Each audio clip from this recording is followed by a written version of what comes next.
राधे राधे। भगवान की कृपा से आप सब अच्छे होंगे। आज की वीडियो में मैं आपको बताऊंगी कि हमें ये कार्य शाम के समय अवश्य ही करने चाहिए। अगर हम ये कार्य करते हैं तो माँ लक्ष्मी, माँ पार्वती और शिव भगवान की कृपा हमें अवश्य ही प्राप्त होती है।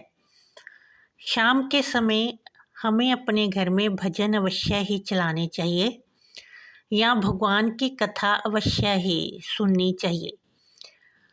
आजकल बड़े ही कथावाचकों की कथाएं यूट्यूब पर, टीवी पर आती हैं, उन्हें लगाकर सुनना चाहिए। या अगर आपके शहर में ही कथा हो रही है तो अवश्य ही समय निकाल कर वहाँ थोड़ी देर जाना चाहिए।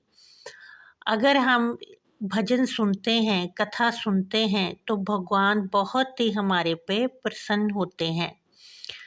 शाम के समय भगवान शिव और माँ पार्वती भ्रमण के लिए निकलते हैं और जब वो देखते हैं कि मेरे भक्त मेरी कथा सुन रहे हैं तो वो बहुत ही प्रसन्न होते हैं और उन्हें आशीर्वाद देते हैं। और अगर हम शाम के समय लड़ाई झगड़े करते हैं, गलत कार्य करते हैं, व्यभिचार करते हैं, नशा करते हैं तो भगवान हमारे से मुंह मोड़ लेते हैं। वो फिर कभी भी हमारे घर की तरफ, हमारी तरफ नहीं देखते। इसलिए इन बातों का ध्यान अवश्य ही रखना चाहिए। शाम के समय अपने घर पर, अपने मंदिर में माँ लक्ष्मी की मूर्ति के आगे एक घी का दीपक अवश्य ही जलाना चाहिए। इससे माँ बहुत ही प्रसन्न होती है और हमारे पे कृपा करती है। उस घर में धन की कमी कभी नहीं रहती जिस घर में शाम के समय दीपक जलता है। और अगर यही दीपक हम अपने घर की दहलीज पे जलाते हैं तो हमारे घर में कभी भी गरीबी प्रवेश नहीं कर पाती, बुरी आत्माएं नहीं प्रवेश कर पाती और माँ लक्ष्मी ही हमारे घर में प्रवेश करती है। इसका अद्भुत लाभ होता है। जो लोग भी ये दीपक जलाते हैं उनके घर में धन संपदा, मान सम्मान की कभी भी कमी नहीं होती।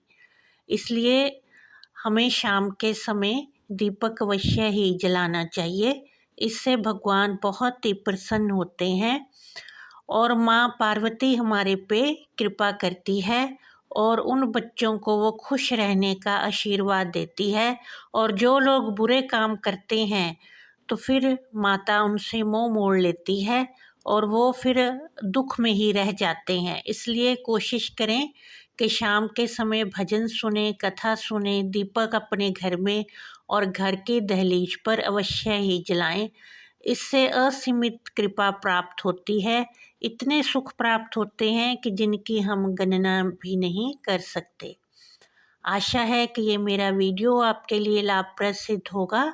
अगर थोड़ा भी हेल्पफुल लगे तो इसे शेयर करें और चैनल को सब्सक्राइब करें। जय माता दी।